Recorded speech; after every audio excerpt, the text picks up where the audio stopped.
after a long time. చాలా కాలం తర్వాత మరలా మీ మధ్య ఉండటం నాకు చాలా సంతోషంగా ఉన్నది. Of course, I came here when the old building was here, and now the so much of renovated and so modified. I praise God for the wonderful place God has given to you. ఈ నూతన మందిరాన్ని మీరు నిర్మించుకొనక మునుపు పాత మందిరంలో ఉన్నప్పుడు నేను రావడం జరిగింది. దేవుడు తన కృప ద్వారా మరి చక్కని మందిరాన్ని మీకు అనుగ్రహించాడు. I still cherish the sweet memories of ministering along with the great men of God of Andhra, Prabhudas Reddy, as well as D. Raja Rao, here in this place. ఆ దినాలలో మధురమైనటువంటి ఆ యొక్క గుర్తులను నేను జ్ఞాపకం చేసుకుని ఎంతగానో సంతోషిస్తున్నాను.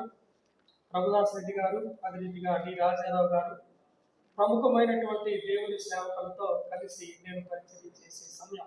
Of course, I really missing Brother George Victor, who was a regular translator for me while I was here. నేను ఇప్పుడు ఇక్కడికి వచ్చినప్పుడల్లా మరి తర్జుమా చేసే ప్రియులు మరి విక్టర్ గారు మన మధ్య లేకపోవటము నాకు నిజంగా విచారకరమే. And very happy to see many brethren whom I had known personally, and the new faces also I could see. I'm very happy. The 2 days which we are going to spend will be a great time of joy. ఈ 2 దినాల ప్రత్యేక కూడికలలో అనేకమైన ప్రత్త ముఖాలను చూస్తూ ఉన్నాను. మీ అందరిని చూసి నేను ఎంతగానో సంతోషిస్తూ ఉన్నాను. So I was just thinking what I should share in this place, and I asked whether you have a projector and all. I thought I will share something on the book of Revelation. ప్రకటన గ్రంథములో నుండి మరి ఏదో ఒక విషయాన్ని మీ మధ్య పంచుకోవాలంటే ఇక్కడ పరిస్థితులు ఎలా ఉన్నాయి, మరి ప్రొజెక్టర్ ఉందా అనేటువంటి విషయాలు నేను అడిగాను, తెలుసుకున్నాను. So I was very happy the projector is there, and I hope everything, all of you can, it is visible to you. So I thought of taking the last 3 chapters of the book of Revelation. ప్రకటన గ్రంథములో నుండి చివరి 3 అధ్యాయాలు ధ్యానించాలని నేను ఆశపడుతూ ఉన్నాను. Not that I can go into the detail, but I will give you a little bit about the beautiful 3 chapters which is our blessed hope. మనకున్నటువంటి శుభప్రదమైనటువంటి నిరీక్షణను బట్టి ఈ 3 అధ్యాయాలను పూర్తిగా మనం ధ్యానం చేయలేము, కానీ ప్రత్యేకమైనటువంటి కొన్ని అంశాలు మనము మరి ధ్యానం చేద్దాం. So we will start with the chapter 20, 21, 22. These are the 3 chapters. Please read it and come so that it will be easy for you to understand while I explain it. ఇక 20 అధ్యాయము 21, 22 ఈ అధ్యాయాలు మీరు కూడా చదవండి. చదివి ఇక్కడికి వచ్చినట్లయితే మనం అంశాన్ని స్పష్టంగా గ్రహించడానికి వీలవుతుంది.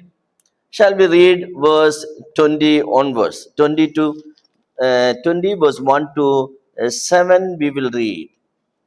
ప్రకటన గ్రంథము 20వ అధ్యాయము 1వ వచనం నుండి 7వ వచనం వరకు నేను చదువుతున్నాను. మరియు పెద్ద సంఖ్యలను చేత పట్టుకొని అగాధము యొక్క తాళపు చెవి గల యొక్క దేవదూత పరలోకం నుండి దిగివచ్చుట చూచితిని. అతడు ఆది సర్పమును అనగా అపవాదియు సాతానును అను ఘట సర్పమును పట్టుకొని 1000 సంవత్సరముల వారిని బంధించి అగాధములో పడవేసి ఆ 1000 సంవత్సరములు గడుచు వరకు ఇక జనములను మోసపరచుకున్నట్లు అగాధమును మూసి దానికి ముద్ర వేసెను. అటు పిమ్మటి వాడు కొంచెము కాలము విడిచిపెట్టబడవలెను. అంతటా సింహాసనములను చూచితిని. వాటి మీద ఆసీనులై ఉండు వారికి విమర్శ చేయుటకు అధికారము ఇయ్యబడెను. మరియు క్రూర మృగమునకైనను దాని ప్రతిమకైనను నమస్కారము చేయక తమ నొసళ్ళ యందు గాని చేతుల యందు గాని దాని ముద్ర వేయించు కొనని వారిని యేసు విషయమే తామిచ్చిన సాక్ష్యము నిమిత్తమును దేవుని వాక్యము నిమిత్తమును శిరచ్ఛేదనము చేయబడిన వారి ఆత్మలను చూచితిని. వారు బ్రతికిన వారై 1000 సంవత్సరములు క్రీస్తుతో కూడా రాజ్యం చేసిరి. ఆ 1000 సంవత్సరములు గడుచు వరకు కడమ మృతులు బ్రతుకులేదు. ఇదియే మొదటి పునరుద్ధానం. ఈ మొదటి పునరుద్ధానములో పాల్గొనవారు ధన్యులను పరిశుద్ధులైన ఇందురు. ఇట్టి వారి మీద రెండవ మరణమునకు అధికారం లేదు. వీరు దేవునికిని క్రీస్తుకును యాజకులై క్రీస్తుతో కూడా 1000 సంవత్సరములు రాజ్యము చేయుదురు. 7వ వచనం కూడా చదువుతున్నాను. 1000 సంవత్సరములు గడిచిన తర్వాత సాతాను తానున్న చెరలో నుండి విడిపింపబడును. May the Lord bless the reading of the portion of the scripture. మనం చదివినటువంటి యొక్క లేఖన భాగమును ప్రభు మన కొరకు దీవించును గాక. We are primarily going to concentrate upon the millennial kingdom which is not only described here throughout the scripture. లేఖనం అంతటా రాయబడినటువంటి ప్రత్యేకంగా మనం చదివినటువంటి యొక్క లేఖనములో రాయబడినటువంటి 1000 ఏళ్ల పరిపాలన గురించి మనము ధ్యానం చేయనై ఉన్నాం. You know, in 1 Corinthians chapter 2 verse 9, you read beautifully, it is mentioned, what is the blessed hope that God has given to us? దేవుడు మనకి ఇచ్చినటువంటి శుభప్రదమైనటువంటి నిరీక్షణ ఎలాంటిదో 1 కొరింథీ పత్రిక 2వ అధ్యాయము 9వ వచనంలో దేవుడు ముందుగానే వ్రాయించాడు. Please read that. No eyes has seen, no ear has heard, and no mind has imagined what God has prepared for those who love Him. ఇందును గురించి దేవుడు తనను ప్రేమించు వారి కొరకు ఏవి సిద్ధపరిచినో అవి కంటికి కనబడలేదు, చెవికి వినబడలేదు, మనుష్య హృదయమునకు గోచరము కాలేదని వ్రాయబడి ఉన్నది. Yes, God has preparing a great place for us, and we are going to meditate upon it briefly with our own mind, but probably it is beyond our imagination that God is going to do. మన ఊహకు మించినటువంటి ఒక గొప్ప స్థలాన్ని, ప్రదేశాన్ని దేవుడు మన కొరకు సిద్ధపరుస్తూ ఉన్నాడు. ఆ స్థలములో మనము నివాసము ఉండనై ఉన్నాము. కాబట్టి మన బుద్ధికి మించినటువంటి విషయమే రాయబడిన విషయాలు మనము ఆలోచన చేద్దాం. In this chapter 20 verse 1 to 7, when we read it, ప్రకటన గ్రంథము 21వ వచనం నుండి 7వ వచనం వరకు మనం చదువుకున్నాం. there the word 1000 years is appearing there. You can notice that repeatedly appearing there. ఇక్కడ మనం గమనించినట్లయితే ఆ 1000 సంవత్సరములు అనేటువంటి పదము కనబడుతూ ఉంటుంది. Can you count it? How many times it is mentioned? ఎన్నిసార్లు 1000 సంవత్సరములు అనేటువంటి పదం వచ్చిందో లెక్కించగలరా? Please see that up to verse 7, you note down how many times the word 1000 years are mentioned. మనము 1 నుండి 7వ వచనం వరకు మనం చూసినట్లయితే ఎన్నిసార్లు 1000 సంవత్సరములు అనేటువంటి పదము వచ్చిందో మనము గమనించగలం.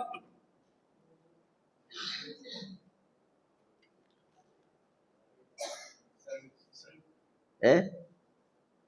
6 times it is mentioned the word 1000 years. 6 పర్యాయములు 1000 సంవత్సరములు అనేటువంటి మాట ఇక్కడ రాయబడింది. Now this 1000, the word millennium is taken from this 1000 years. That is the word millennium.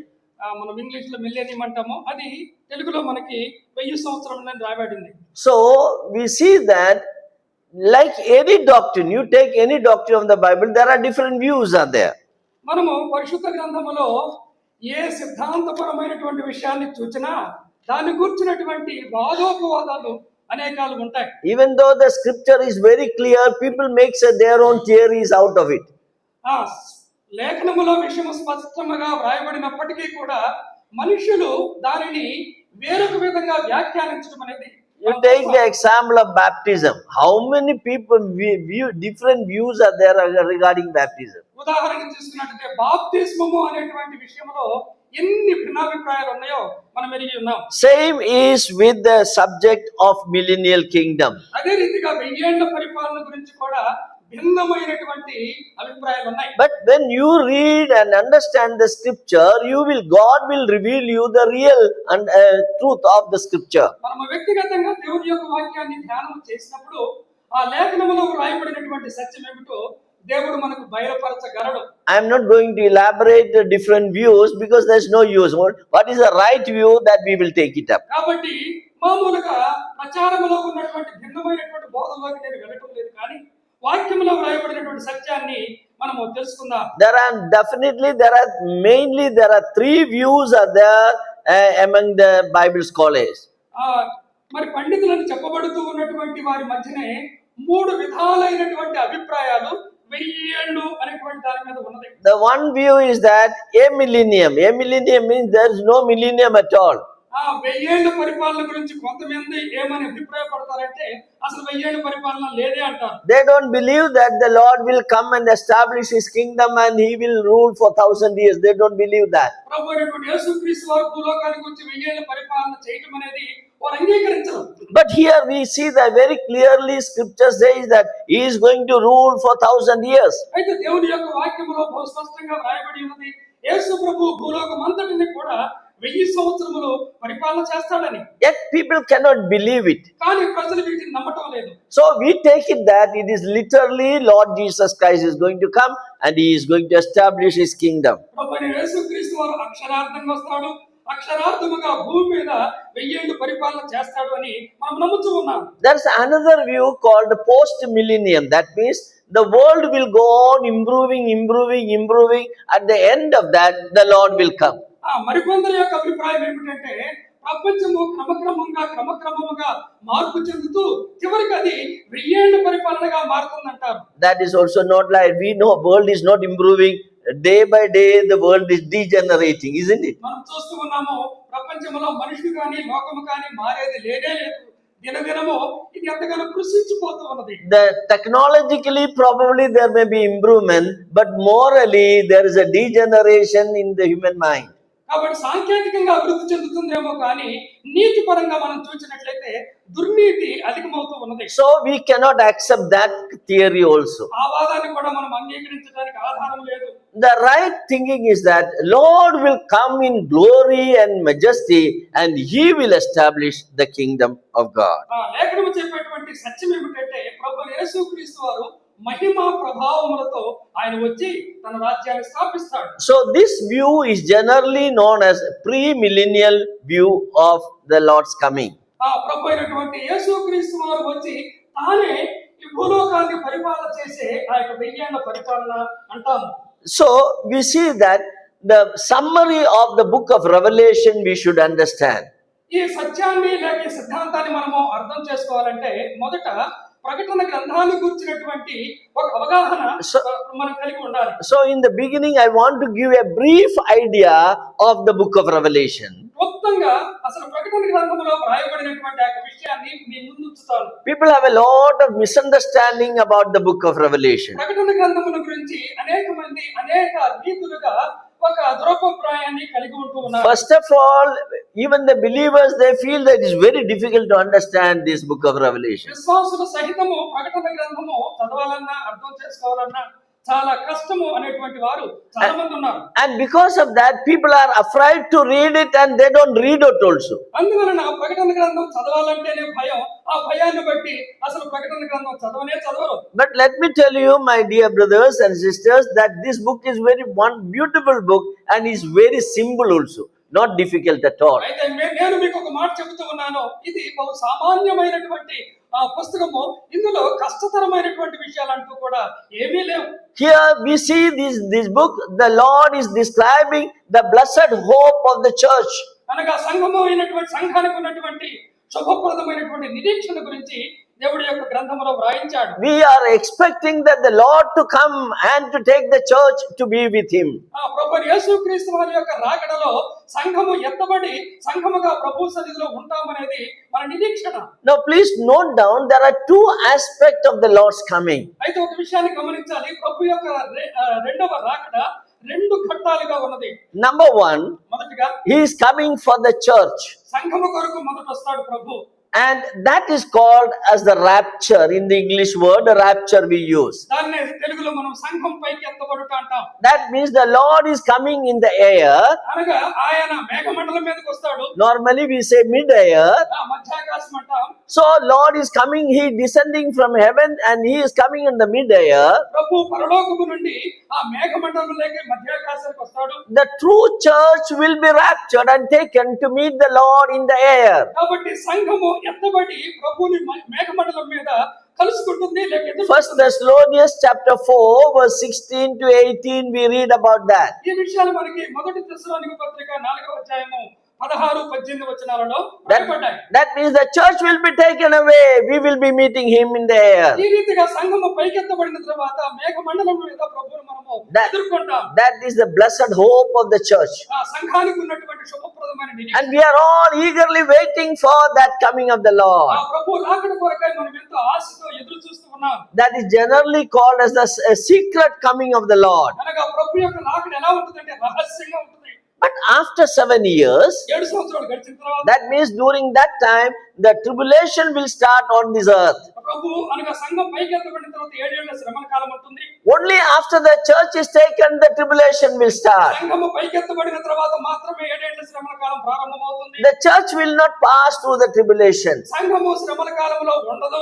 At the end of that 7 years, ఆ 7 ఏళ్ల శ్రమల కాలం ముగిసిన తర్వాత the Lord will come in glory and majesty visibly to the whole world. ప్రపంచమంతటా కూడా చూచున్నట్లుగా ప్రభు యేసుక్రీస్తు వారు తన యొక్క మహిమతో ప్రభావంతో దిగి వస్తాడు. His feet will touch on the Mount of Olive. ఆయన వచ్చినప్పుడు మొట్టమొదటిగా తన యొక్క కాలు ఒలీవల కొండ మీద పెడతాడు. And he is coming to save the nation of Israel. ఇశ్రాయేలు దేశమును ఆయన మరి కాపాడు కొరకై వస్తాడు. So please note down these two aspects of the Lord's coming. ప్రభు యొక్క రెండవ రాకడలో ఈ రెండు ఘట్టాలు ఉన్నాయి. The glorious appearance is for the church he is coming. For the nation of Israel is coming. అనగా మహిమతో రావటం అనేది ఇశ్రాయేలు దేశము కొరకు ప్రభు వస్తాడు. And that is coming on the Mount of Olive. అప్పుడు ఆయన ప్రభు తన యొక్క కాలును ఒలీవల కొండ మీద మోపుతాడు. After coming on the Mount of Olive, ఆ ఒలీవల కొండ మీద తన కాలు మోపుతాడు. he will establish his kingdom. తన రాజ్యాన్ని ఆయన స్థాపిస్తాడు. So the millennial kingdom is going to be established after the glorious appearance. ఆయన మహిమతో పూర్వకాలకు వచ్చిన తర్వాత మాత్రమే 1000 ఏళ్ల రాజ్య పరిపాలన స్థాపింపబడుతుంది. And the book of Revelation speaking about the glorious appearance and the further establishment of the kingdom. ప్రకటన గ్రంథంలో రాయబడినటువంటి ముఖ్యమైనటువంటి సారాంశము లేక అంశం అదే ప్రభు యేసుక్రీస్తు వారు మహిమతో పూర్వకానికి రావడం 1000 ఏళ్ల పరిపాలన ప్రారంభించడం. We have a detailed account of the glorious appearance of the Lord in Revelation chapter 19. ప్రకటన గ్రంథము 19వ అధ్యాయంలో ప్రభు తన యొక్క మహిమతో ఎలా వస్తాడో రాయబడి ఉన్నది. And if you study the book of Revelation, ప్రకటన గ్రంథాన్ని మనం చదివినట్లయితే it is primarily dealing with the judgment that is going to come upon the earth.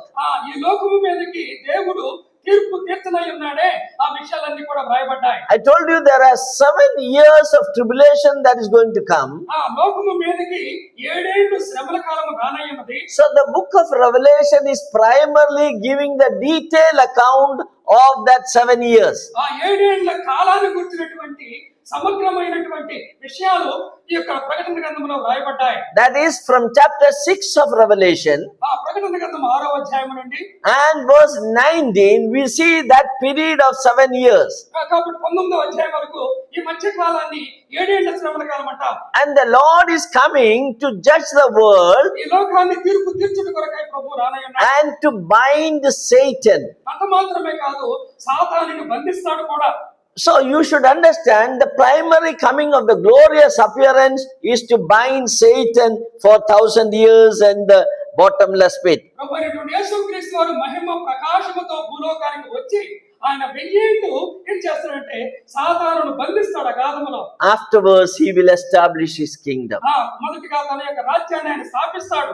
One more few words I want to tell you what is the book of Revelation. ప్రకటన గ్రంథాన్ని గురించి కొన్ని విషయాలు మీతో నేను పంచుకుంటాను. See, when God has redeemed us, he is not only redeemed us, but we know that he redeemed the lost property.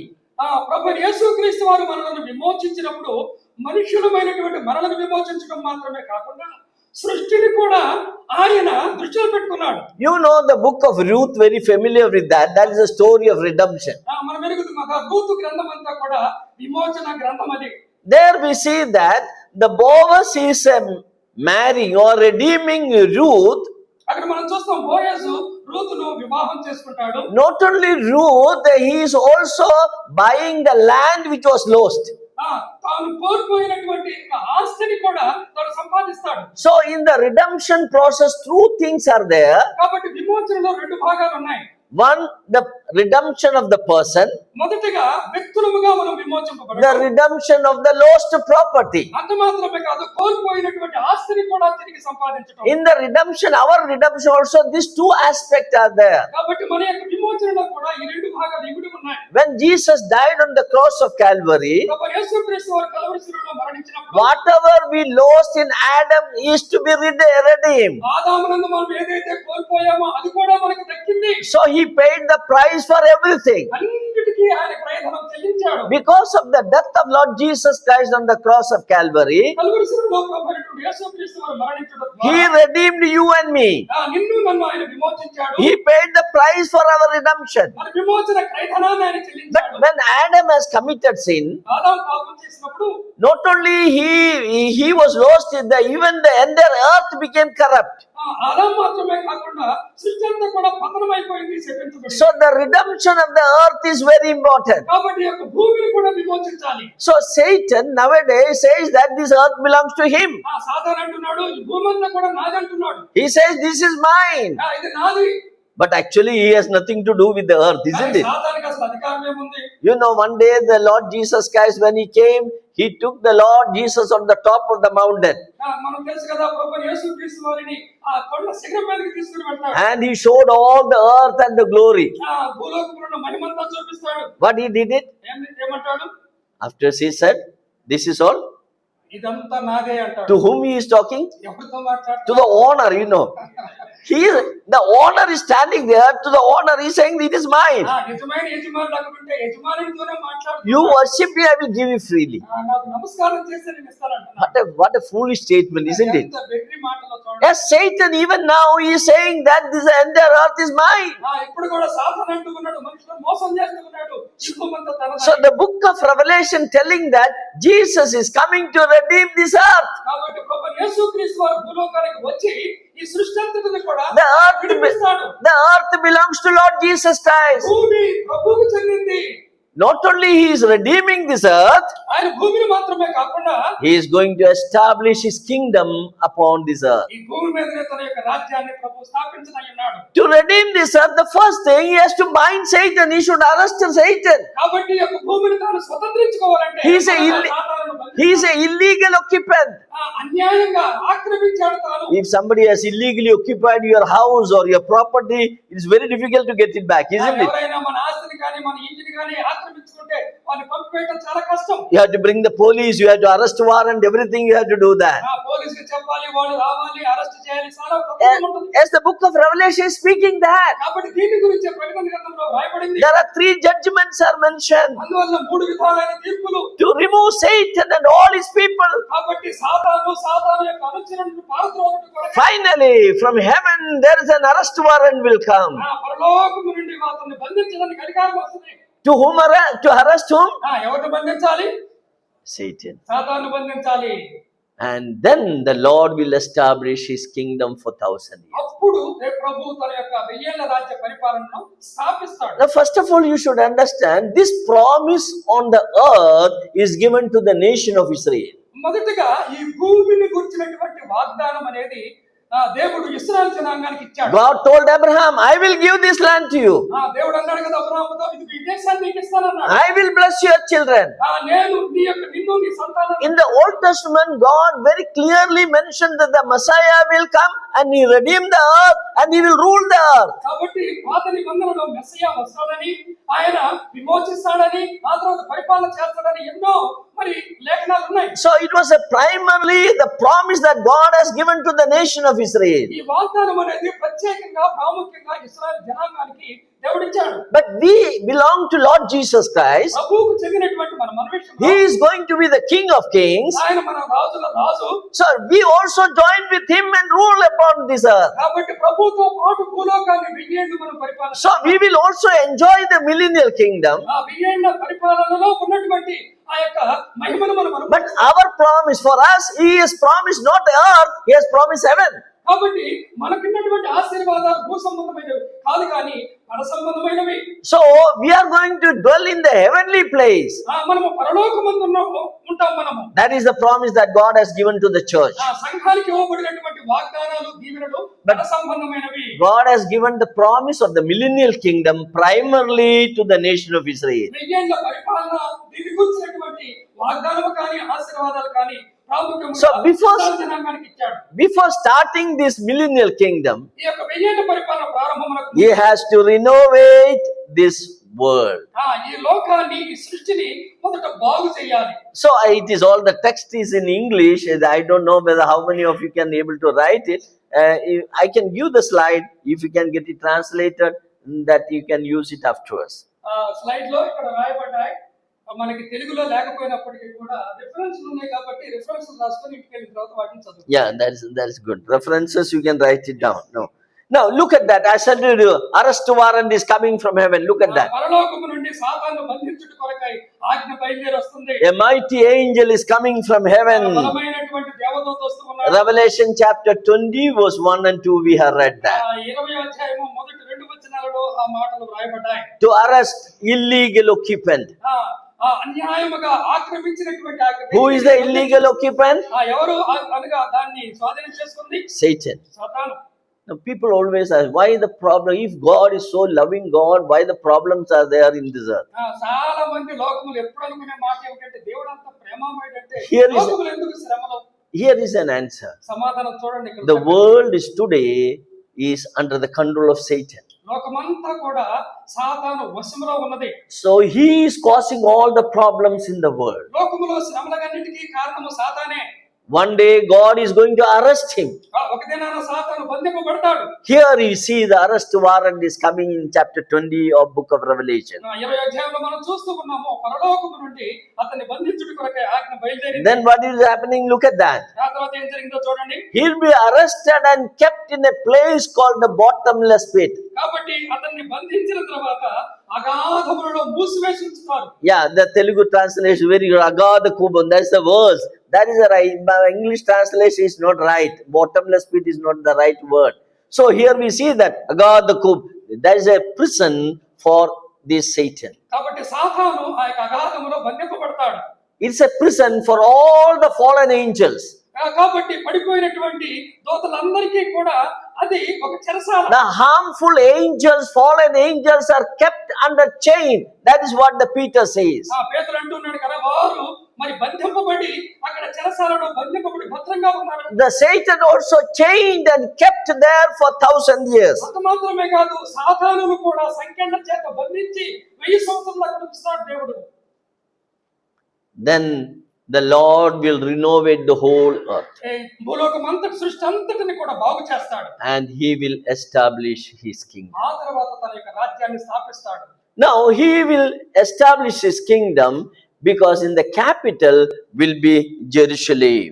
తన రాజ్యమునకు రాజనగరం ఏమిటంటే యెరూషలేము.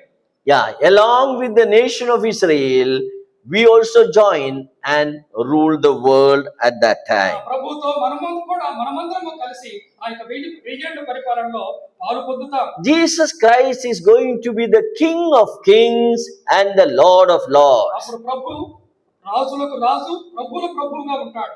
Everything, all the power will be concentrated in Lord Jesus Christ. ప్రభు అయినటువంటి యేసుక్రీస్తు వారు సర్వాధికారిగా ఉంటాడు. The world capital will be Jerusalem. ప్రపంచమంతటికీ కూడా రాజధాని నగరం ఏదంటే యెరూషలేము. From Jerusalem, Lord Jesus Christ is going to rule the whole world. యెరూషలేమును కేంద్రంగా చేసుకొని ప్రపంచమంతటిని కూడా ప్రభు పరిపాలన చేస్తాడు. If you look in a government, any government of the world, there are three functional things are there in the government. మనము ఈ లోకములో ఏ ప్రభుత్వాన్ని తీసుకున్నా కానీ 3 విధాలైనటువంటి ప్రత్యేకమైన అధికారాలు ఉంటాయి. Then one is called the judicial system is there in a government. ఆ ప్రభుత్వంలో ఒకటి న్యాయ వ్యవస్థ ఉండాలి. Secondly, the legislative and laws are also they formed in the government. రెండవదిగా చట్టాలు చేసే సభ ఉండాలి. And the laws has to be executed. That the executive power is there in the government. చట్టాల ప్రకారము మరియు పని చేసేటువంటి అధికార యంత్రాంగం కావాలి. అది మూడవది. So you notice three things are there in our government. Any government, that three things are there. ఏ యొక్క ప్రభుత్వములో ఉన్నప్పటికీ కూడా ఈ 3 విధాలైనటువంటి అధికారాలు శాఖాపరంగా ఉంటాయి. And you look at India, you know that we have the chief Supreme Court. That is a judicial system is there. మనకు న్యాయ వ్యవస్థ ఉంది కదా, మనకు సుప్రీం కోర్టు ఉన్నది. Then the high court is there, lower court is there. That is called the judicial system. అదే రీతిగా రాష్ట్రాలలో మనకు హైకోర్టు ఉంది, ఇంకా క్రింది స్థాయి న్యాయస్థానాలు ఉంటాయి.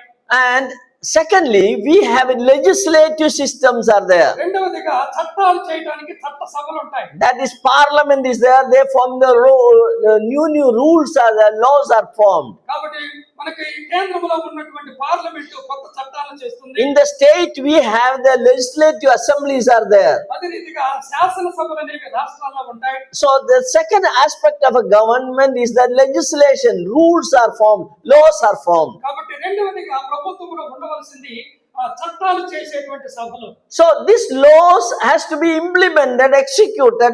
That is what the central government, the prime minister and the cabinet ministers are there. They are executing the laws. కాబట్టి చేయబడినటువంటి చట్టాలను అమలు పరిచేది కేంద్ర ప్రభుత్వం మనం చూస్తాం. ప్రధానమంత్రి తర్వాత మంత్రులు ఉంటారు. In the state government, chief minister and his ministers, they jointly execute what is needed for the state. అదే రీతిగా రాష్ట్రాల్లో మనం చూసినట్లయితే ముఖ్యమంత్రి ఉంటారు.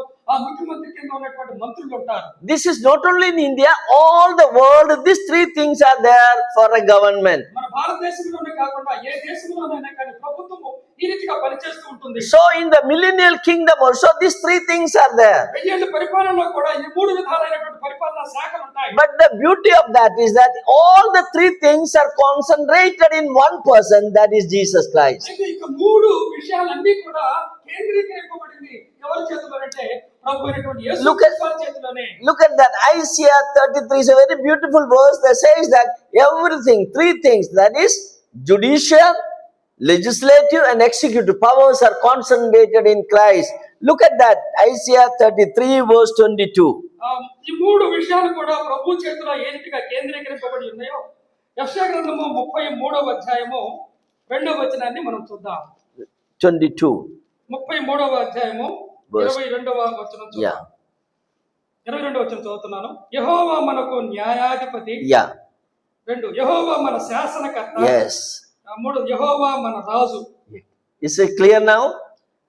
సులభంగా అర్థమవుతుందా లేదా? See, in any government all over the world, these three things will not come in one person. ఈ లోకంలో మనం చూసినట్టు ఏ ప్రభుత్వంలో కూడా ఈ మూడు అధికారాలు ఏ ఒక్క వ్యక్తిలో చేతిలో ఉండవు. If one person takes all these things, the country will go into a dictatorship and it will be ruined. ఈ మూడు కనుక ఒకే ఒక వ్యక్తి చేతిలో ఉన్నాయంటే అతడు నియంతగా మారతాడు. మరి పరిస్థితులు దారుణంగా ఉంటాయి. So to avoid a dictatorship, these three things will be differently handled by three different people. కాబట్టి ఇలాంటి నియంతృత్వ ధోరణిని నియంత్రించాలనే ఈ మూడు విధాలైనటువంటి శాఖలు ప్రభుత్వాల్లో ఉండాలి. But in the millennial kingdom, Jesus Christ will handle all the three things together. అయితే వెయ్యేళ్ల పరిపాలనలో ఈ మూడు విధాలైనటువంటి అధికారాలు ప్రభువే కలిగి ఉంటాడు. So he will be the supreme judge. ఆయనే న్యాయాధిపతి. He is the lawgiver. He can make the law, legislation. ఆయనే శాసనకర్త. And he is the king, executive power. కాబట్టి ఆ శాసనాలను అమలుపరిచే రాజు కూడా ప్రభువే. So this is the uniqueness and the peculiarity of the millennial kingdom. వెయ్యేళ్ల పరిపాలనలో ఉన్నటువంటి ఒక ప్రత్యేకమైనటువంటి దృశ్యం ఇది. And it is a one world government. Only one world all over the world will be ruled by Jesus Christ. కాబట్టి ప్రపంచమంతటిని పరిపాలించేది ఒకే ఒక రాజు, రాజుల రాజు ప్రభు యేసుక్రీస్తు. And Jerusalem is going to be the capital of this kingdom. కాబట్టి రాజ్యమునకు ప్రాముఖ్యమైనటువంటి రాజనగరు యెరూషలేము. Yeah, you look at that. Isaiah chapter 2 verse 2 to 4, you read that. యెషయా గ్రంథము 2వ అధ్యాయము 2వ వచనం నుండి 4వ వచనం వరకు ఆ మాటలు వ్రాయబడ్డాయి. యెషయా గ్రంథము 2వ అధ్యాయము 2వ వచనం నుండి చదువుతూ ఉన్నాను. అంత్య దినములలో పర్వతముల పైన యెహోవా మందిర పర్వతము పర్వత శిఖరమున స్థిరపరచబడి కొండల కంటే ఎత్తుగా ఎత్తబడును. ప్రవాహము వచ్చినట్లు సమస్త అన్యజనులు దానిలోనికి వచ్చెదరు. ఆ కాలమున సియోనులో నుండి ధర్మశాస్త్రము, యెరూషలేము నుండి యెహోవాకు బయలువెడును. జనులు గుంపులు గుంపులుగా వచ్చి యాకోబు దేవుని మందిరమునకు, యెహోవా పర్వతమునకు మనము వెళుదము రండి. ఆయన తన మార్గముల విషయమై మనకు బోధించును. మనము ఆయన త్రోవలలో నడుతుము అని చెప్పుకుందురు. Look at that. Here we see that at the top of the mountain, Jerusalem is going to be the highest mountain at that time. ఆ కాలంలో యెరూషలేము యొక్క భౌగోళిక స్థితి మార్చబడి పర్వతములన్నిటికంటే కూడా ఎత్తైన పర్వతంగా ఉంటుంది. Today you know the highest mount also Himalaya, but at that time the Jerusalem is going to be the highest mountain. ఇప్పుడు ప్రపంచంలో మనం చూస్తాం హిమాలయాలు చాలా ఎత్తైనవి. కానీ ఆ వెయ్యేళ్ల పరిపాలనలో హిమాలయ పర్వతాల కంటే యెరూషలేము కొండ ఉంటుంది. The house of God will be there established. ఎందుకంటే యెహోవా మందిరం అక్కడ స్థాపించబడింది. And we see that all the nations will flow there. Look at the verses. All the nations will flow there. కాబట్టి జనములు గుంపులుగా వస్తారు, జనాలందరూ వస్తారు. And they are getting the instruction, teaching. He will teach us of his ways and he will walk in his path. We see that he is the teacher. He will teach the people from the Jerusalem. కాబట్టి తన దగ్గరికి వచ్చినటువంటి వారందరికీ కూడా ప్రభువు మరి బోధించేవాడు, బోధకుడుగా ఉంటాడు. Look at that again, says out of Zion shall go forth the law. The legislation will be coming from the parliament, world parliament. ఆ కాలంలో సియోనులో నుండి ధర్మశాస్త్రం బయలు వెళ్తది. And we see that there won't be any more war. That is what verse 4 says. 4వ వచనం మనం గమనించినట్లయితే ఆ 1000 ఏళ్ల పరిపాలనా కాలంలో యుద్ధాలే ఉండవు. You know, UN and the headquarters, if you enter there, this verse is written there. అక్కడ రాయబడినటువంటి ఆ మాట రాయబడి ఉంటుంది అక్కడ. The plowshare, and we see that, and they shall beat their swords into plowshare and their spears into pruning hooks. Nation shall not lift up sword against the nation. 4వ వచనం నేను చదువుతున్నా. ఆయన మధ్యవర్తి అన్ని జనులకు న్యాయము తీర్చును, అనేక జనములకు తీర్పు తీర్చును. వారు తమ ఖడ్గములను నాగటి నక్కులుగాను తమ ఈటలను మచ్చు కత్తులుగాను సాగిపట్టుదురు. జనం మీదకి జనము ఖడ్గమెత్తక యుద్ధను యుద్ధము చేయ నేర్చుకొనట ఇక మానివేయును. Yeah, before 70 years when the UNO was formed, the headquarters, they wrote this verse. ఈ యొక్క ఐక్యరాజ్య సమితి అనేది మరి ప్రారంభమైనప్పుడు ఈ మాటలు అక్కడ రాశారండి. Unfortunately, afterwards the maximum war has taken place. కానీ ఐక్యరాజ్య సమితి వచ్చిన తర్వాత అనేకమైన యుద్ధాలు జరిగినాయి. But really, this is going to happen when the Lord comes, and there will not be any more war at that time. కాబట్టి 1000 ఏళ్ల పరిపాలనలో యుద్ధం అనేటువంటి మాట ఉండనే ఉండదు. So he is going to rule from Jerusalem as a righteous ruler. With the iron rod he is going to rule. ప్రభు న్యాయమైనటువంటి పరిపాలనను ఆయన యెరూషలేము నుండి ఆయన పరిపాలన చేసేవాడుగా. Sometimes we wonder why the iron rod. Even in the kingdom, millennial kingdom, there are people who will rebel against him. ఇనుప దండముతో ఆయన ఏలును అనే మాట. ఇనుప దండం అంటే కొంతమంది ఎదురు తిరిగేవారు, తిరుగుబడేవారు ఉంటారు. So those who rebel, he will use iron rod. కాబట్టి అలాంటి తిరుగుబాటు చేసే స్వభావం కలిగినటువంటి వారిని దండించడానికి. That is why it is called the rule of iron rod. Jesus is ruling. ఇనుప దండము అనేటువంటి మాట వాడబడింది. And we see that the devil will be raised and he will be going to rule the Palestine even at that time. ఆ సమయంలో మరి పాలస్తీనాను కూడా ఆయన పరిపాలన చేస్తాడు. You read Jeremiah chapter 30 verse 9, you can read that. ఇర్మియా గ్రంథము 30వ అధ్యాయములో Jeremiah 30 verse 9 and 21, it's the same. ఇర్మియా గ్రంథము 39 9. Yeah, please read that. Yeah. రాజుగా నియమించు దావీదును సేవించుదురు. David their king whom I will raise up unto them. వారు తమ దేవుడైన యెహోవా నగు నేను వారి మీద రాజుగా నియమించు దావీదును సేవించుదురు. Yeah, his people, those who are associated with him, is verse 21, say, their nobles shall be of themselves, the governor shall be proceed from their minds midst of them. We see that in that kingdom where the David is going to sit again upon the throne and rule upon Israel. దావీదు పరిపాలన అనేటువంటి మాట మనం చూస్తాం. 21వ వచనం కూడా నేను చదువుతున్నాను. వారిలో పుట్టినవాడు వారికి రాజుగా ఉండును, వారి మధ్యన పుట్టినవాడు ఒకడు వారిని ఏలును. నా సమీపమునకు వచ్చుటకు ధైర్యము తెచ్చుకుని వాడు ఎవడు. Yeah, again you read the verses Isaiah 55 verse 3 and 4, you can read Isaiah 55. యెషయా గ్రంథము 55వ అధ్యాయము 3 and 4, no? 3-4 చదువుతున్నాం. చెవియొగ్గి నా యొద్దకు రండి, మీరు వినిన ఎడల మీరు బ్రతుకుదురు. నేను మీతో నిత్య నిబంధన చేసేదను, దావీదునకు చూపిన శాశ్వత కృపను మీకు చూపుదును. ఇదిగో జనములకు సాక్షిగా అతను నియమించితిని, జనములకు రాజుగాను అధిపతిగాను అతను నియమించితిని. Yeah, we see that he is going to rule with the help of David during that time. దావీదునకు చూపిన శాశ్వత కృపను మీకు చూపుదునని 53వ వచనంలో వ్రాయబడిన మాట. So you can note down the verses which I have written. Hosea chapter 3 verse 5. అది and all. ఇక్కడ రాయబడినటువంటి ఆ యొక్క రిఫరెన్స్ నోట్ చేసుకోండి. And హోషేయ గ్రంథంలో ఉన్న మాట కూడా and verse 3, verse 5. Please note down all the verses, హోషేయ 3:5. and that will help you to understand how the David is going to come again and rule. We will read Hosea chapter 3, verse 5. హోషేయ గ్రంథము 3వ అధ్యాయము 5వ వచనం చదువుతూ ఉన్నాను. Yeah. తర్వాత ఇశ్రాయేలు తిరిగి వచ్చి తమ దేవుడైన యెహోవా యొద్దను తమ రాజైన దావీదునొద్దను విచారణ చేయుదురు.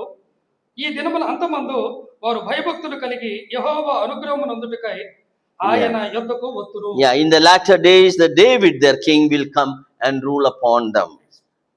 So all these verses which I have given very clearly suggest that God will raise up David and he will appoint him in the Palestine or in the promised land, and he will rule his people Israel. కాబట్టి దావీదు అక్కడ మరి పరిపాలన చేస్తాడు అనేటువంటి మాటను మనం ఇక్కడ ఉన్నటువంటి లేఖన భాగాల్లో గమనించవచ్చు. Jesus Christ is the King of kings. He will rule all the kings. ప్రభువైన యేసుక్రీస్తు వారు రాజుల రాజు కాబట్టి ప్రపంచమంతటికి కూడా ఆయన సర్వాధికారి. But each country will have their own kings and they will rule their own respective kingdom. కానీ దేశానికి ప్రపంచంలో ఉన్నటువంటి ప్రతి దేశానికి ఒక రాజు పరిపాలన చేసే రాజు కూడా ఉంటాడు.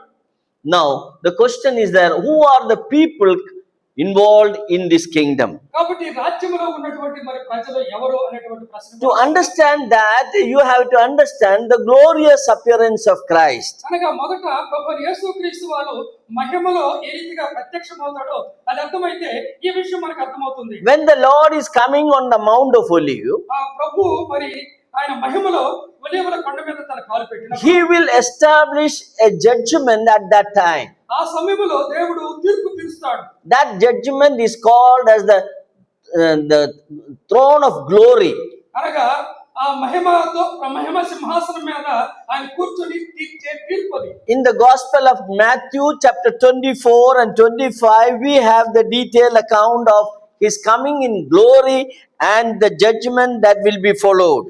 మనము మత్తయి సువార్త 24, 25 అధ్యాయాలలో మహిమ గల సింహాసనం మీద ప్రభు ఆసీనుడై తీర్చే తీర్పుల గురించి అక్కడ మనం చూడగలం. Yeah, Matthew chapter 25 verse 31 you read, when the Son of Man shall come in his glory and all the holy angels with him, then shall he sit upon the throne of glory, we see verse 31, 25 verse 31.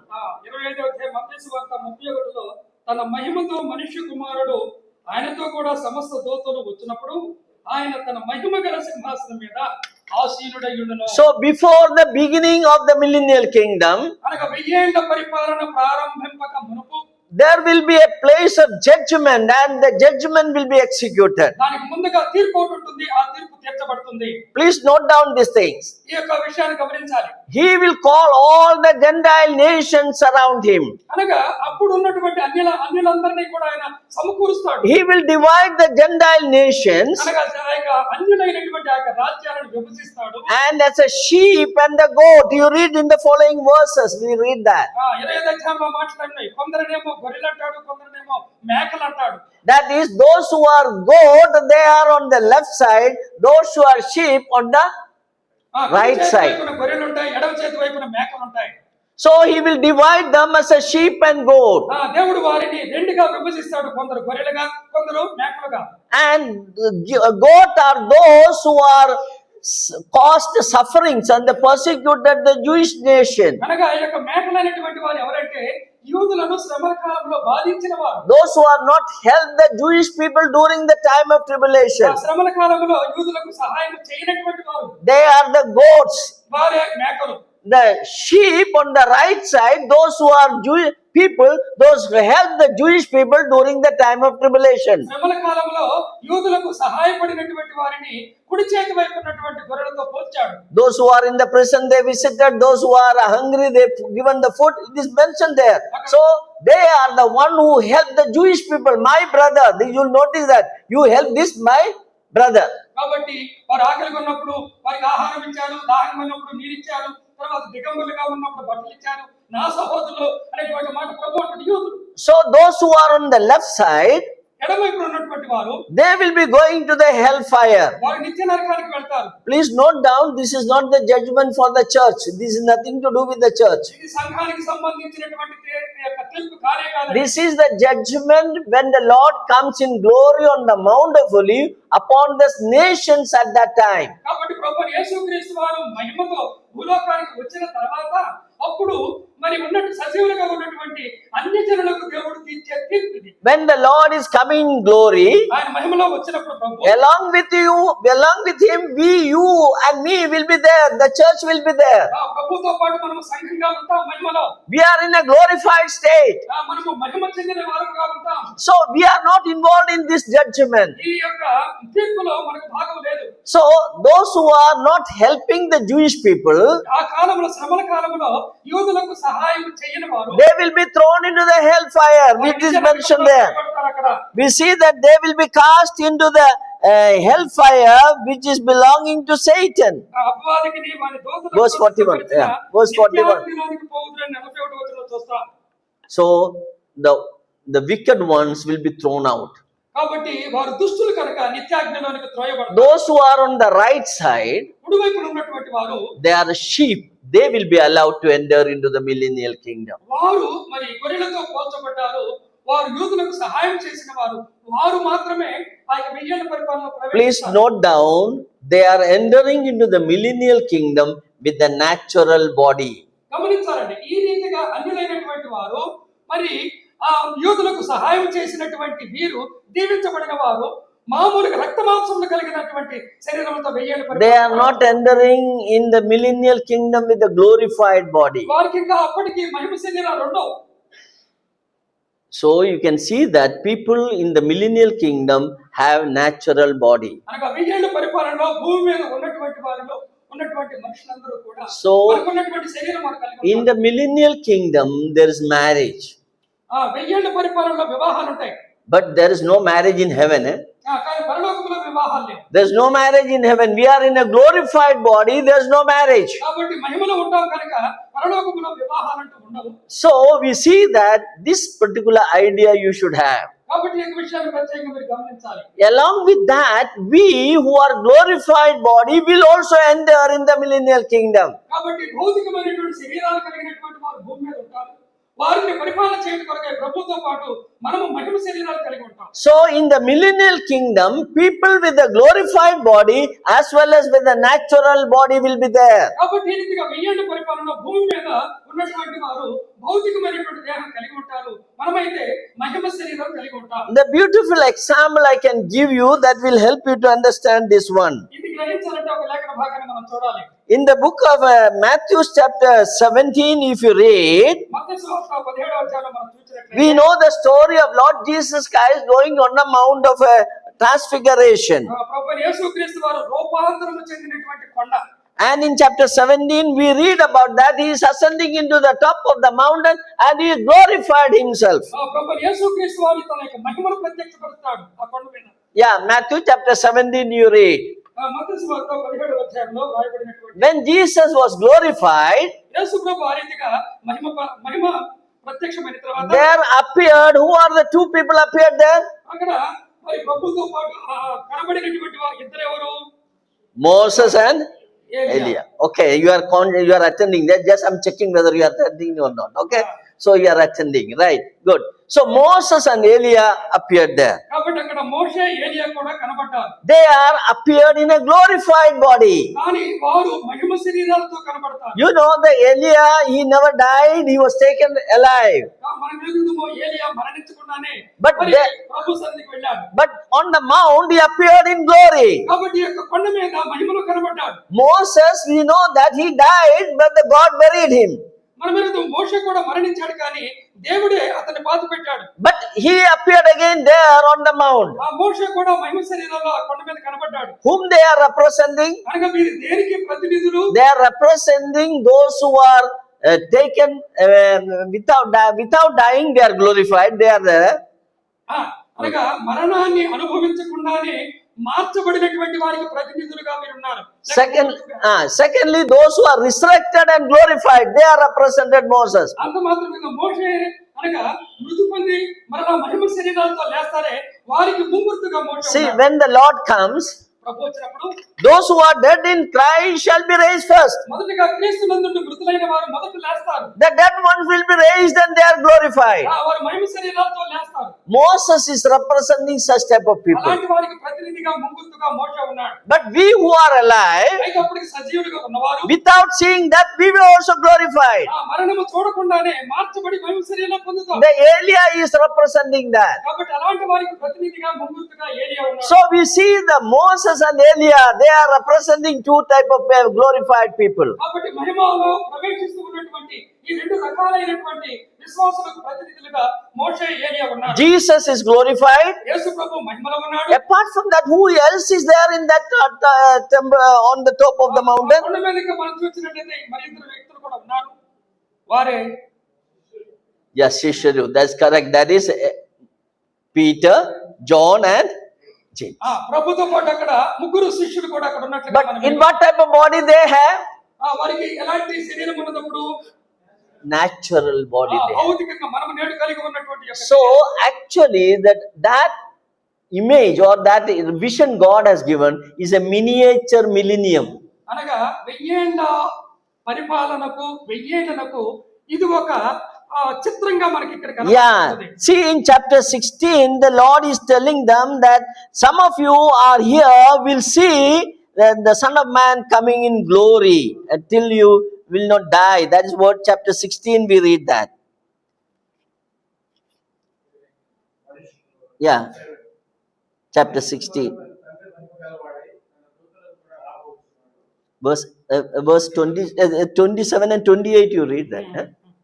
27 verse 16 verse 27 and 28. In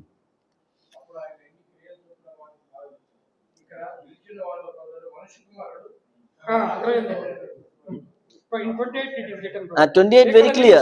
వారిలో కొందరు మనుష్య కుమారుడు తన రాజ్యముతో వచ్చుట చూచు వరకు మరణము రుచి చూడాలని నిశ్చయముగా మీతో చెప్పుచూ ఉన్నాను. 16:28. We know all of them died, but Lord is saying, I will show you how they will experience the kingdom. అనగా 1000 ఏళ్ల రాజ్య పరిపాలనలో ప్రవేశించే వారు ఎలా ఉంటారనే దాన్ని ముందుగానే తెలియజేస్తున్నాడు ప్రభు. So here we see in verse 27 that he is going to sit in the throne of glory. There it is coming in the glory of his Father with his angel, and then he shall reward every man according to his. That is the throne of glory. He rewards that there. 7వ వచనములో మత్తయి సువార్త 16:27లో మనుష్య కుమారుడు తన తండ్రి మహిమ గలవాడై తన దూతలతో కూడా రాబోతున్నాడు.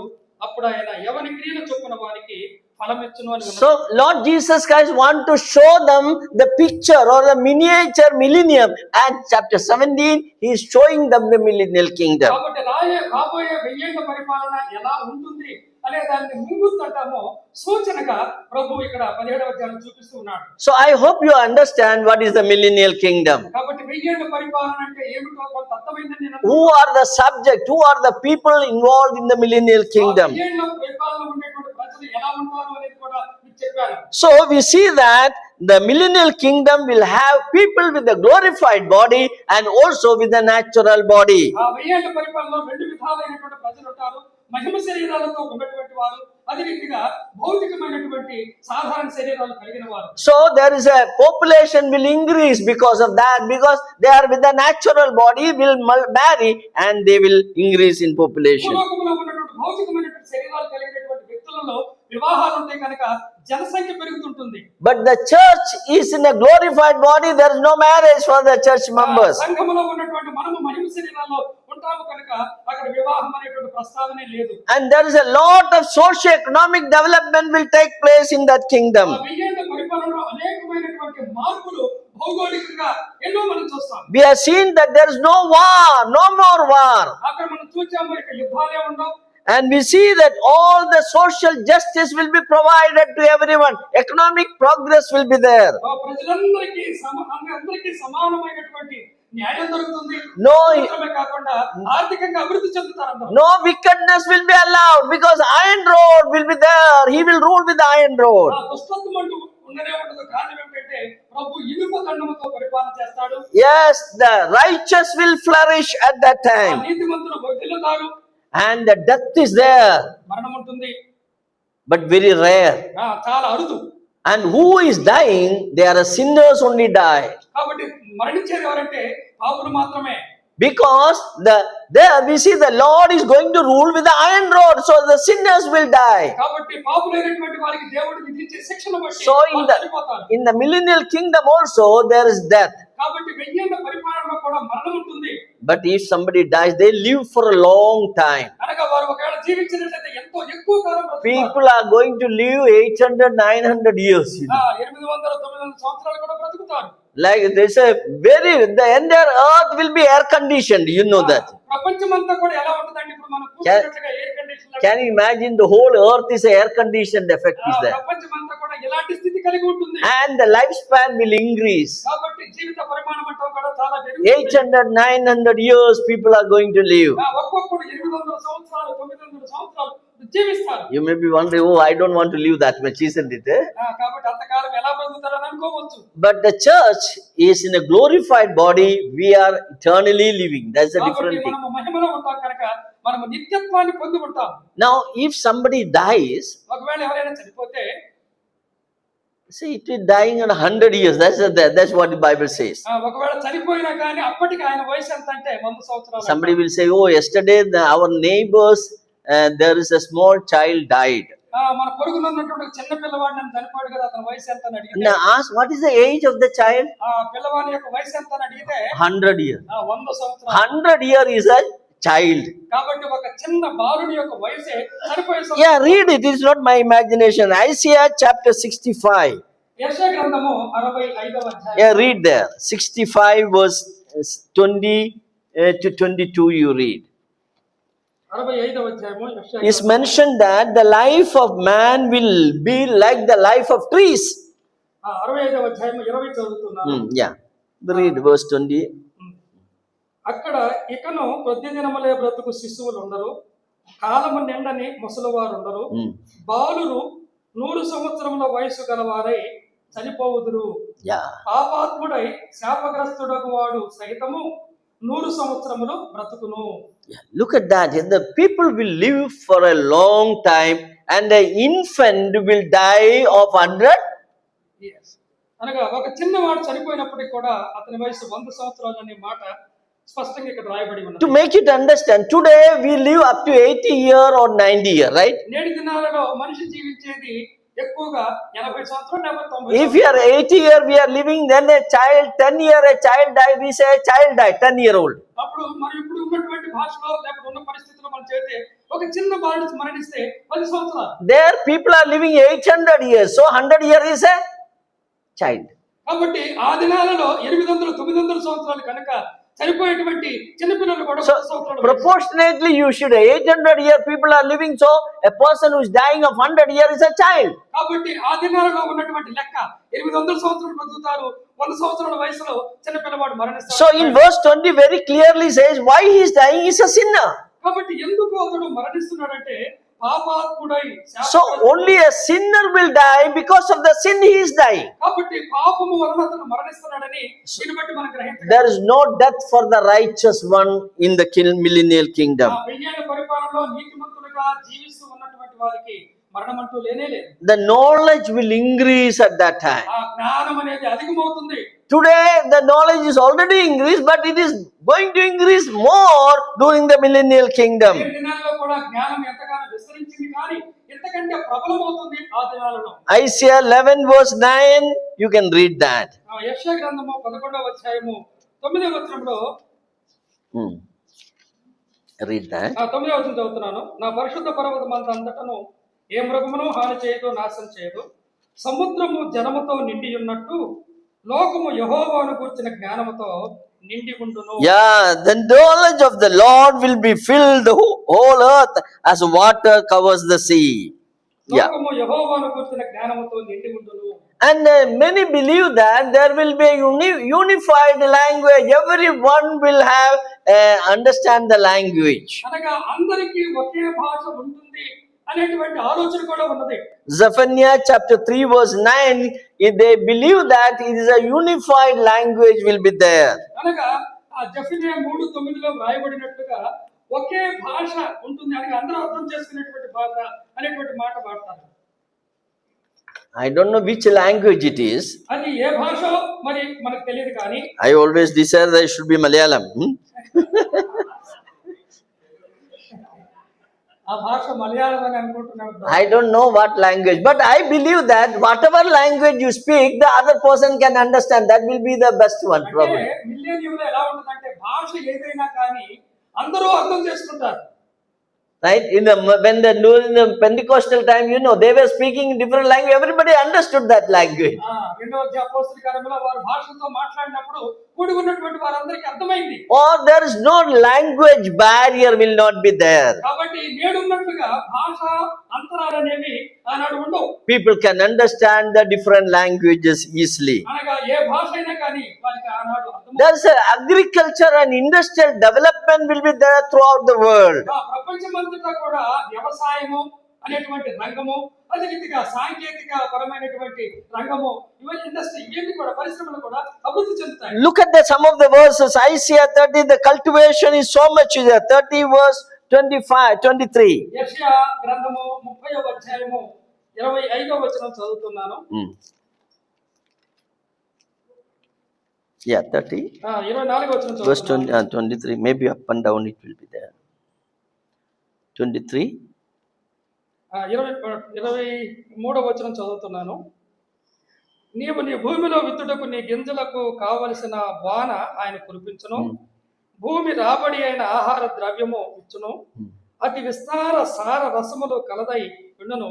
ఆ దినమున నీ పశువులు విశాలమైన గట్టి బేళ్లలో మేయును. Yeah, cattle will be feeding upon a great pasture. కాబట్టి పశువులు మరి వాటికి విశాలమైనటువంటి గట్టి బీళ్లు ఉంటాయట. So we see this verses, you read that, we see that cultivation will be so much, agriculture development will be so much. కాబట్టి ఈ రీతిగా వ్యవసాయ రంగం అనేది బాగా అభివృద్ధి చెందుతుంది. And Isaiah 65 verse 21 and 22 suggests that there will be construction work will be there. 65వ అధ్యాయము యెషయా గ్రంథము 21, 22 వచనాలలో ఆ దినాలలో ఇల్లు కట్టుకోవడం అనేది కూడా అధికమవుతుందని రాయబడింది. Buildings will be constructed. I think there is a lot of demand for civil engineers then. ఇంజనీర్లకి ఇల్లు కట్టే ఇంజనీర్లకి ఎక్కువ ఆ రోజు అవకాశాలు ఉంటాయి. Verse 20. కాపురం ముందురు ద్రాక్ష తోటలు నాటించుకొని వాటి ఫలములను అనుభవింతురు. They will build houses. That is what it is mentioned. Then we see about that the fishery development will take place. Fishes will be available in plenty. అనగా ఆ దినాలలో చేపలు కూడా విస్తారంగా లభిస్తాయి. Very happy we can have non-veg. Don't worry about it. కాబట్టి ఏడు పరిపాలనలో మాంసాహారం ఉంటుంది. Some people are worried what will we eat, whether it is vegetarian or non-vegetarian. That's the big problem. But here we see that we will have fishes. Definitely we will eat fishes during the millennial kingdom. కాబట్టి 1000 ఏళ్ల పరిపాలనలో అప్పుడు ఉన్నటువంటి భౌతికంగా ఉన్న వారికి మనకు కాదు. Ezekiel chapter 47 verse. It is not for glorified bodies. It is not meant for If you want, you can eat. That's the thought.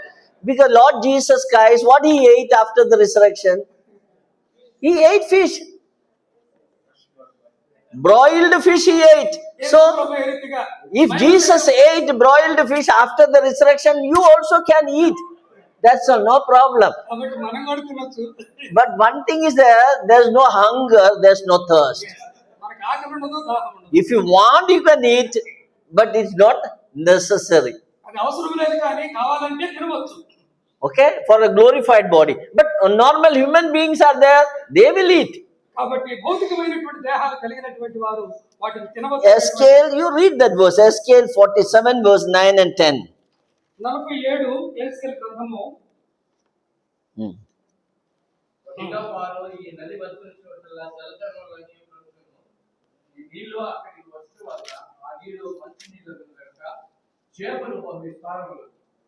Yeah, isn't it? Yes, brother. Yeah. So there lot of fishes is available and they will fish at that time. కాబట్టి చేపలు విస్తారంగా లభించే కాలం అది. Verse 11 says that the salt pans will be there. Same chapter 47 verse 11. 47:11 మనం చూసినట్టు marshy places shall be healed and they shall be given to salt. అయితే సముద్రపు పురద స్థలములను భూమి స్థలములను ఉప్పు గలవై ఉండి బాగుగాక యుండును. Yeah, salt will be available in plenty. So I think there's no blood pressure problem. కాబట్టి అప్పుడు BP సమస్యలనే ఉండగావచ్చు, ఉప్పు కూడా తినొచ్చు మంచిగా. So that is what it is mentioned here. అదే ఇక్కడ రాయబడింది.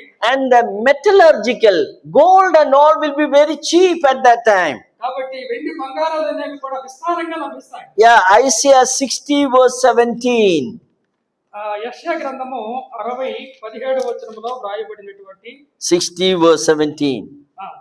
యెషయా గ్రంథము 60:17లో నేను ఇత్తడికి ప్రతిగా బంగారమును తెచ్చుచున్నాను, ఇనుమునకు ప్రతిగా వెండిని, కర్రకు ప్రతిగా ఇత్తడిని, రాళ్లకు ప్రతిగా ఇనుమును తెచ్చుచున్నాను. Yeah, metallurgical development will be there, lot of metals, and gold will be going to be like a bronze, so cheap it is. కాబట్టి బంగారం యొక్క ధర చాలా తగ్గుతుంది.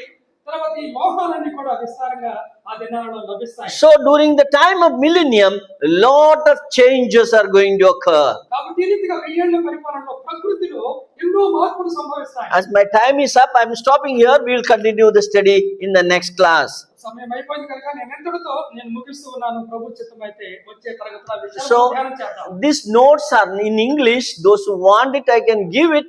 You can take the references and you can study by yourself. కాబట్టి ఇక్కడ రాయబడినటువంటి యొక్క రిఫరెన్స్ లో మీరు రాసుకొని ఇంటికి వెళ్ళి చదవండి. I can give to Sumit, who is handling these things. I can to someone I can give that, no problem. కాబట్టి అవి మీరు ప్రింట్ చేసి కూడా కాపీస్ మీకు ఇవ్వబడతాయి. So I am going to take the millennial kingdom today. Tomorrow I am going to mainly dealing with the New Jerusalem, where we are going to dwell eternally. ఈ దినము ప్రత్యేకంగా 1000 ఏళ్ల పరిపాలన గురించి మాట్లాడతాను సాయంకాలము. తర్వాత రేపటి దినమందు నూతన యెరూషలేమును గురించి మాట్లాడతాను. That is the hope of believers. We are going to be in the New Jerusalem with the Lord Jesus Christ. ప్రభువైన యేసుక్రీస్తు వారితో పాటు మనం నూతన యెరూషలేములో ఉంటామనేది మన నిరీక్షణ. So please read these 3 chapters, 20, 21 and 20. ప్రకటన గ్రంథము 20, 21, 22 ఈ మూడు అధ్యాయాలు చదవండి. And if you have any doubt related with the topic, you can come and ask me, no ఈ problem. అంశానికి సంబంధించి ఎలాంటి అనుమానాలు ఉన్నా కానీ నేరుగా మీరు నన్ను అడగండి. So as I told you, it is a blessed hope of the believers that our Lord is going to come and He is going to establish the kingdom. ఇది మన నిరీక్షణ. మన ప్రభువు వచ్చి మన భూలోకంలో తన యొక్క రాజ్యాన్ని స్థాపిస్తాడు. So let us meditate upon it, and definitely it will enrich us and it will increase our hope of the Lord's coming. ఈ మాటలు మనం ధ్యానం చేయడం ద్వారా మరి నిరీక్షణలో మనం ముందుకు సాగగలము. ప్రభు రాకడ కొరకు మనం సిద్ధపడగలము. May God bless these words to our hearts. ఈ మాటలు ఈ యొక్క తలపుడు దేవుడు మన వినికిడిలో మనకందరికీ దీవెనకరంగా మలుచును గాక.